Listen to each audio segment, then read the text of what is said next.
3 years ago in Corpus Christi, we were both lost. We were in a dark place, and we could not find the way out. At that time, we had been married for about 9 years. We both wanted a wonderful marriage. We really were far from that. I made some terrible decisions along the way, caused a lot of pain and a lot of impact. It greatly impacted the marriage. The hurt was there when everything did come to light, and what I truly thought I was going to feel was not the way I felt when it actually happened.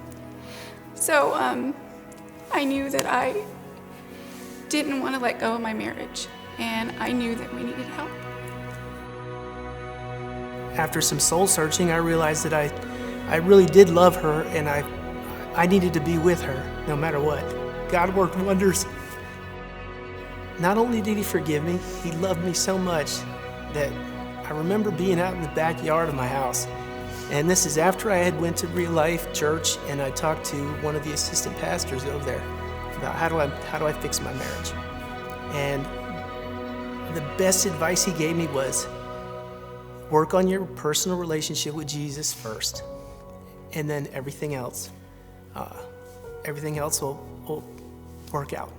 And I remember finally going out in my backyard, and I was looking up at the sky, and I said, Lord, I don't have any answers. I said, I created a big mess, and I need some help fixing it. And boy, did he answer.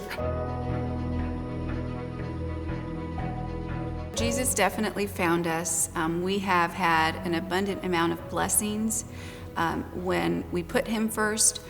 We have seen it just daily, the things that he can do and what he's capable of.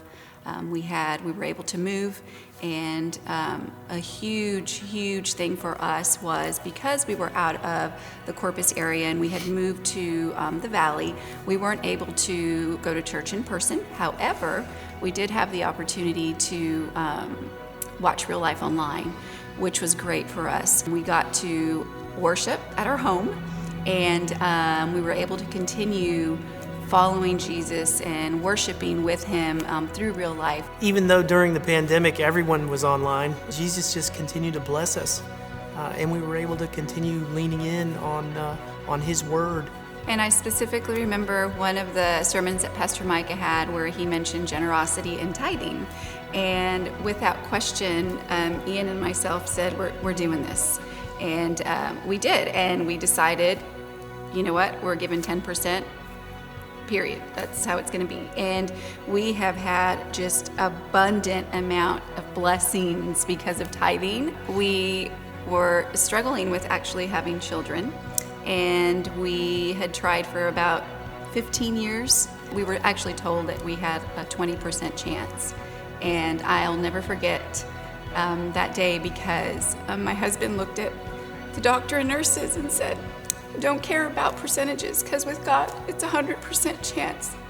And about maybe 4 months later, I ended up finding out I was pregnant. And our little baby girl, Trinity Grace, was born on April 22nd of 2020. The story about her name, though, is something special to me and very dear to my heart. Initially, her name was Trinity Marie, named after my mother and my mother-in-law. And I remember sitting down watching a movie with my husband, and something told me that her name was not Trinity Marie, that her name was Trinity Grace. And speaking of grace, God found us. And we actually drove from the Valley to Austin to go public with our faith and get baptized, which was amazing. Just to be here in person with my church family, who I've been with online for the most part, just to drive up and be a part of it and hear them cheering. It was just the most wonderful, humbling, blessed moment I could ever imagine.